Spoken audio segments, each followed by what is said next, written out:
बिस्मिल्लाहिर्रहमानिर्रहीम। अस्सलाम वालेकुम। इसराइल और ईरान की जो लड़ाई है वो बड़े पैमाने पर होने वाली है। तो फाइनली अब इसमें रूस की एंट्री हुई है और ये होना ही था।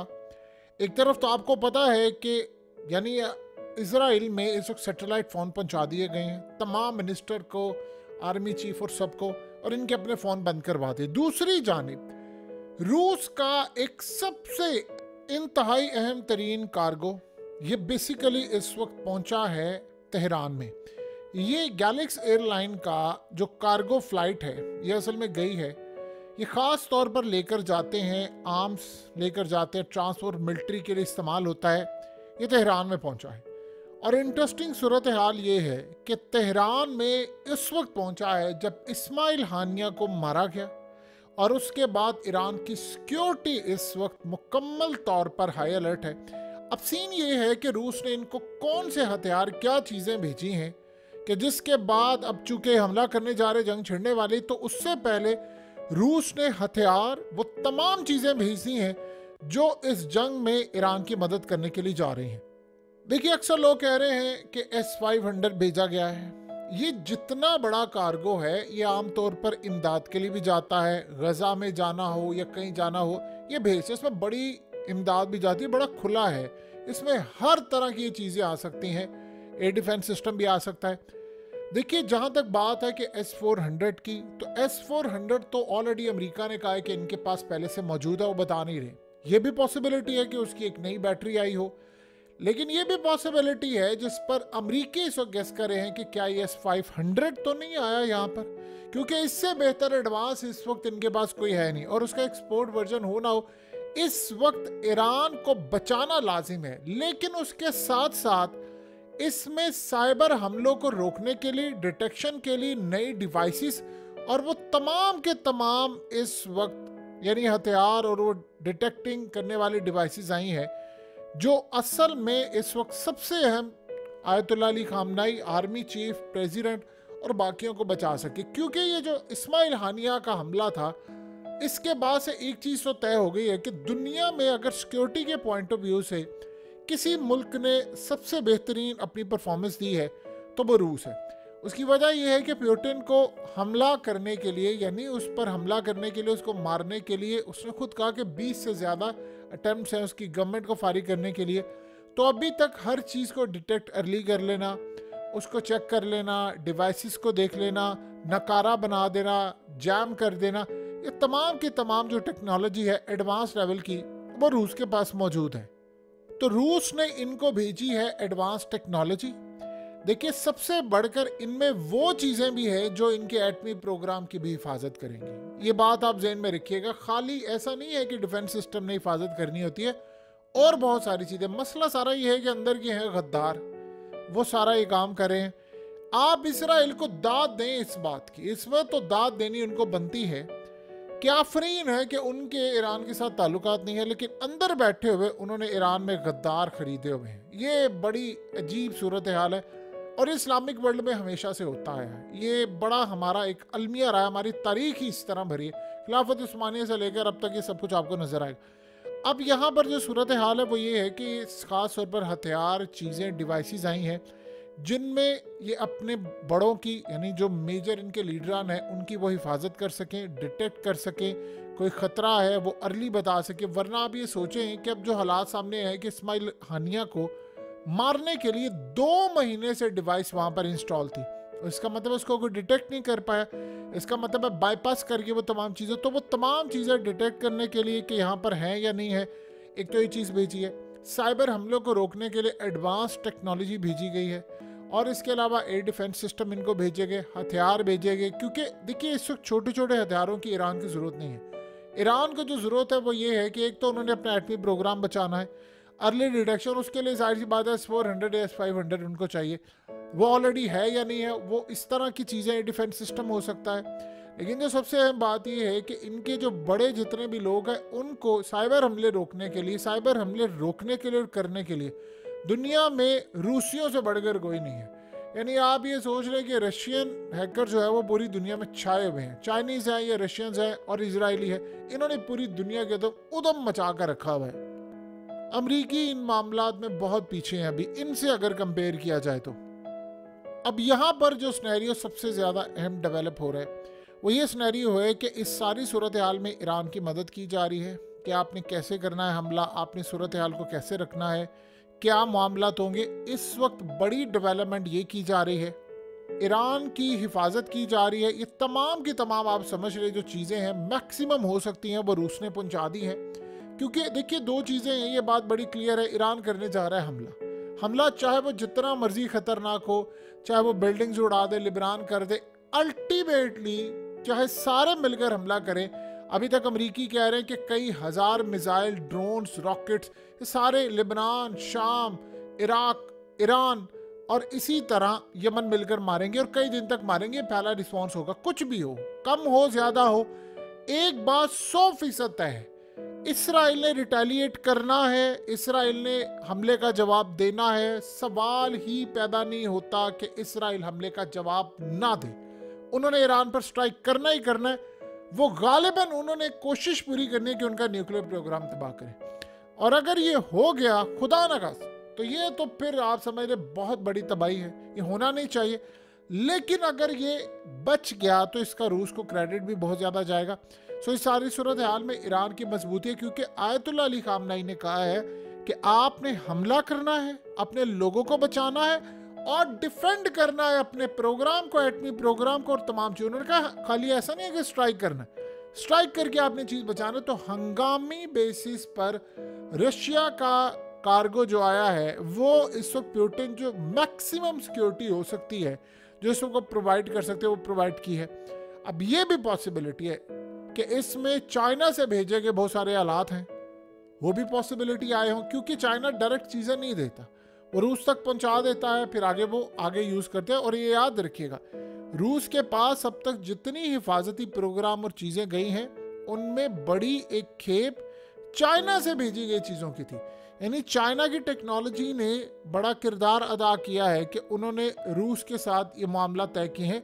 तो ये सारी की सारी सूरत हाल इस वक्त आपको सामने होती हुई नजर आई है। देखिए हिजबुल्लाह ने इस वक्त अपना जो हेडक्वार्टर है वो बैरूत, यानी आप ये सोच लें, मुंतकिल किया बहुत सारी जगहों से। अब इस सारे सिनेरियो में उन्होंने अपने बड़े लीडरान को अंडरग्राउंड भी कर दिए। इजराइल ने भी ये काम किया, उन्होंने बहुत सारे लोगों को अंडरग्राउंड कर दिया है। ऐसा नहीं है कि मामला सिर्फ और सिर्फ ईरान के लिए खराब है, सबको पता है वहां से भी स्ट्राइक होना है, ईरान ने भी स्ट्राइक करना है। और इसके बाद सबसे बड़ा मसला ये है कि जब इसराइल स्ट्राइक करेगा तो उसमें देखने वाला सीन ये होगा कि क्या उसमें अमरीकी भी पार्टिसिपेट करेंगे पहले, या वो दिफा के लिए आएंगे, क्या मामला होगा। क्योंकि अभी तो अमरीकी पहुंच गए हैं, वो तो दिफा कर रहे हैं। और इजिप्ट और उर्दन, आप देखेंगे कि उर्दन के साथ तो शायद हो सकता है लड़ाई इन सब की शुरू हो जाए, क्योंकि उसने तो कह दिया है कि जी मेरी एयर स्पेस से कोई मिसाइल गया इसराइल की जानिब तो मैं तो वो जाने नहीं दूंगा, जो मर्जी हो जाए, यानी जो मर्जी सूरत हाल हो मैं जाने नहीं दूंगा। ये नहीं उसने कहा कि भाई वहां से आ जाए कुछ तो फिर ठीक है। बहरहाल उर्दन आपको पता है कि हमेशा की तरह वो इसराइल के साथ खड़े रहे हैं। यहाँ से सबसे बड़ा मसला तो ये पैदा हो रहा है। देखिए पहले एक ऐसी सूरत हाल थी कि खबर ये आ रही थी और ये मामला काफ़ी हद तक ख़राब थे कि नेतन्याहू फौज के दरमियान ये वो, नेतन्याहू ने गालिबन गलबा पा लिया है फौज के चीफ के ऊपर। सीन ये हुआ है कि नेतन्याहू ने इस वक्त सबसे हंगामी बेसिस पर उसने इंटरनेशनल इस्टेब्लिशमेंट के साथ अपने मामला सीधे कर लिए। उन्होंने ग्रीन सिग्नल आपको पता दे दिया हमले का। अब आप ये सोचें कि आर्मी चीफ जो इजराइल का है उसे अपनी फौज को कहा है कि देखिए लड़ाई होने वाली है बड़ी और हम आखिरी हद तक जाएंगे, जिसने हम पर स्ट्राइक किया हम बहुत दूर तक जाकर भी ये काम करेंगे और ये लड़ाई ये बड़ी होने वाली है, लिहाजा आप तैयार रहें। देखिए पहले सिनेरियो डिफरेंट था, तब तक तो आपको पता है कि आर्मी चीफ बार बार नेतन्याहू को कह रहा था कि ये काम ठीक नहीं है, हम हमला नहीं करना चाहते, हमें चाहिए इनके साथ मामला तय करें। अब उसने कहा नहीं थी ये जंग है तो जंग करनी है।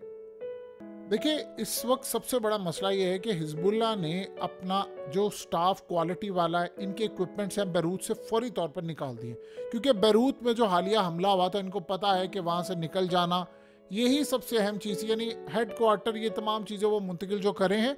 उसमें एक और भी चीज़ सामने आई है कि बहुत सारी चीज़ें ये बैरूत में इन्होंने लाकर खड़ी की हुई थी कि हम यहाँ से सीधा इसराइल पर हमला करेंगे। लेकिन हालिया जो हमला हुआ है जिसमें फवाद शुक्र मारे गए हैं, उनको पता ये चला है कि बहुत सारी चीज़ों की लोकेशन जो है वो इजराइल तक पहले ही पहुंच चुकी हुई है। सो लिहाजा हम अपनी चीज़ों को मुंतकिल करें। देखिए अंडरग्राउंड की तो समझ आती है, लेकिन ये 2-3 जो हमले हालिया हुए हैं वो हमले असल में इंडिकेट ये करे हैं कि ये सीन काफ़ी हद तक ख़राब है। यानी इसराइल स्ट्राइक करना ना करना ये बात की बात है, जो अंदर से मुखबरी मिलना, जो अंदर से इंफॉर्मेशन मिलना, वो इसराइल के पास इस वक्त जो मौजूद है वो काफ़ी हद तक एक परेशान कुन मामला है, और यही ईरान को पता है।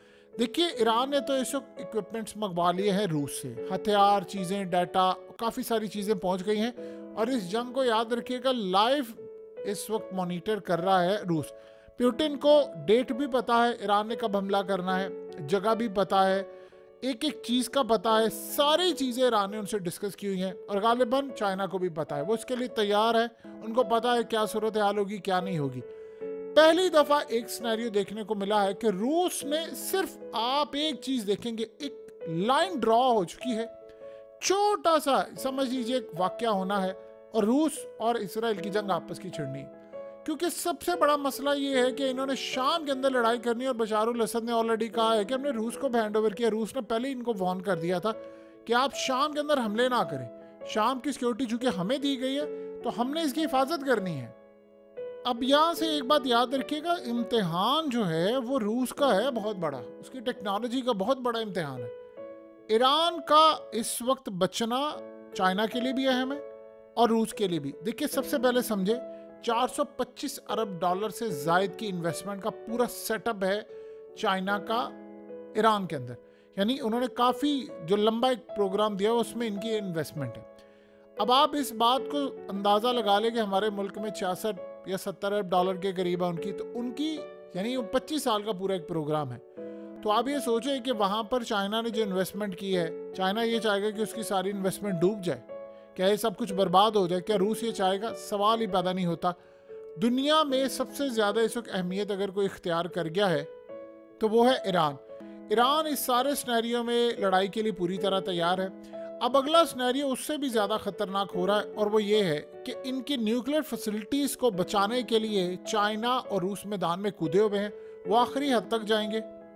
देखिए इस वक्त जगह जगह इसराइल में सायरन बजाए जा रहे हैं, और वो लोगों को बार बार आगाह कर रहे हैं, टेस्टिंग वो कर रहे हैं कि आप लोगों ने कैसे काम करना है, कैसे नहीं करना है। बहुत सारे इस वक्त इसराइल में स्टक हैं। मसला ये हुआ है कि बड़ी यानी समझ लीजिए कंपनीज ने इस वक्त फ़्लाइट्स कैंसिल कर दी, यानी एयरलाइंस जो उनके मालिक हैं उन्होंने अपनी कंपनीज को कहा, फिर एयरलाइंस को कहा, उन्होंने फ़्लाइट्स इस वक्त ख़त्म कर दी हैं।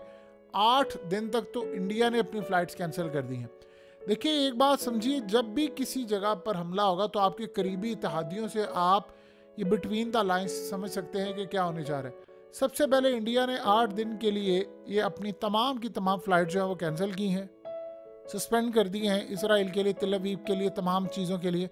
तो यहाँ से अंदाज़ा होता है कि इसराइल ने ऑलरेडी उनको बताया। देखिए ये जो लड़ाई है उसमें होता क्या है कि इंडिया को उन्होंने कहा कि हमें जी हथियार चाहिए, हमें तमाम चीज़ें चाहिए, ये तमाम की तमाम सप्लाई आप हमें करके देंगे इमीडिएटली। उसमें बताया जाता है कि हम हमला करने जा रहे हैं, तब हमला होगा, हमें हथियार चीज़ें चाहिए। तो जाहिर सी बात है उन्होंने अपनी गवर्नमेंट की जो ख़ास तौर पर एयरलाइन होती है उनको कैंसिल करना होता है। इसराइली बड़ी तादाद के अंदर जब उनको फ़्लाइट्स नहीं मिल रही थी, लेट से किसी ने यूएस जाना, यूएस की फ़्लाइट नहीं है, तो वो ऐसा भी काम कर रहे थे कि कुछ लोग इंडिया के फ़्लाइट्स पकड़ रहे थे कि पहले हम इंडिया चले जाएं, वहाँ से हम रूट लेकर आगे अपने किसी और मुल्क चले जाएं। यानी इस तरह की सूरत हाल वहाँ पर जारी है, जिसको जहाँ पर फ्लाइट मिल रही है ट्रांजिट करते हुए, वाया करते हुए वो जा रहा है, आ रहा है। सो इस वक्त इसराइल को भी पता है। अब असल जवाब ये होगा, देखिए 2 काम अगर ईरान ने कर लिए तो सारे का सारा सिनेरियो क्लियर हो जाएगा। एक, जो पहला हमला आपने करना है वो बड़ा हमला हो, जैसे अमेरिका कह रहा है अगर आपने 4-5-6 मुल्कों ने मिलकर इतना बड़ा हमला कर लिया, इतना बड़ा हमला कर लिया कि इसराइल का जो डिफेंस सिस्टम है उसको आपने कर लिया पैरालाइज, यानी शहरों तक आपने हमले किए, आपने मिलिट्री बेसिस उड़ा दी उनकी। अब उसके बाद आपने किसी बड़ी क़यादत को निशाना बना दिया। ये 4-5 चीज़ें आपने कर ली, और उसके बाद आपने उनको इस काबिल ना छोड़ा, आपने उनकी बैटरीज उड़ा दी। अब यही टाइम है कि आप उनकी आयरन डोम और ये तमाम चीज़ें उड़ा दें, ताकि आप पहले उड़ाएं और उसके बाद वो इस काबिल ना हो। ये अगर बहुत बड़ा हमला हो गया, इसमें हाइपरसोनिक मिसाइल को आपने टारगेट कर दिया निशाने पर और तमाम चीज़ें मार दी, तो फिर आपको काफ़ी हद तक चीज़ों का अंदाज़ा हो जाएगा। और सेकंड जो उन्होंने रिटेलिएट करना है, सेकंड स्ट्राइक उनकी जो कैपेबिलिटी है कि फिर उन्होंने तेहरान के ऊपर हमला करना है, न्यूक्लियर फैसिलिटीज़ को, वो आप बचा गए तो आप फिर काफ़ी हद तक यार समझ लीजिए कि आप सुकून में आ जाएंगे। लेकिन अगर ईरान में ऐसा काम हो गया जो सबसे अभी तक जिसकी परेशानी है, जो हथियार आए हैं रूस से ये इसी मकसद के लिए हैं, ईरान के अंदर से कोई ड्रोन उड़ गया और उसने उड़कर कोई ऐसा काम कर दिया तो फिर ईरान के लिए मुश्किल है। बाहर से हो सकता है वो रोक लें, अंदर से मसाइल है। ये हालिया आपको याद होगा जब इन्होंने हमला किया था, ड्रोन अंदर से उड़े थे और चाहे ईरान उसको छुपाए, उन्होंने कुछ हद तक ईरान को नहीं बहुत हद तक परेशान किया था और इसराइल का वो हमला कामयाब नहीं हुआ था। ये बात सबसे अहम है। बाद में जितना मर्जी दुनिया को कहते हैं हमने ये कर दिया वो कर दिया, इसराइल उस मामले में फेल हुआ था। अब बारी है ईरान की। ईरान का जाहिर सी बात है सबसे बड़ा मसला ये है कि उनके अंदर के लोग कौन कौन मिले हुए हैं, क्या कर रहे हैं। कुछ टेक्नोलॉजी ऐसी है ईरान के अंदर दुश्मनों के पास जो यानी उन्होंने प्रोवाइड किया, यहाँ तक गए हैं कि वो इनको डिटेक्ट नहीं कर पा रहे। सो सबसे अहम इसमें एक और भी चीज़ है जिसको आप ये समझ लें, ईरान की पोजीशन इस वक्त क्लियर है, लेकिन अगर ईरान के अंदर लोग बैठे हैं, देखिए इसराइल ईरान को एक्सेप्ट नहीं करता, एक दूसरे को एक्सेप्ट नहीं करते, उसके बावजूद अगर इसराइल ने इतना बड़ा नेटवर्क ईरान में बनाया है तो इसमें ईरान की इंटेलिजेंस का बहुत बड़ा फॉल्ट है। और इस इंटेलिजेंस को ख़त्म करने के लिए, उसकी कमियां दूर करने के लिए उन्होंने रूस से इंटेलिजेंस नेटवर्क पूरा लिया है और उसको इस्तेमाल करके वो कहाँ तक जाते हैं, किस हद तक जाते हैं, ये आने वाला वक्त बताएगा। चंद दिन है बाकी, दुनिया तबाही की तरफ तो जा ही रही है, लेकिन कौन ज़्यादा तबाह होता है ये आने वाला वक्त बताएगा। बहरहाल एक चीज़ तय है, जंग ये नहीं रुकेगी, ये बढ़ेगी, इसमें बहुत सारे ममालिक लपेट में आएंगे और बहुत सारे दुनिया के लीडरान जान से जाएंगे।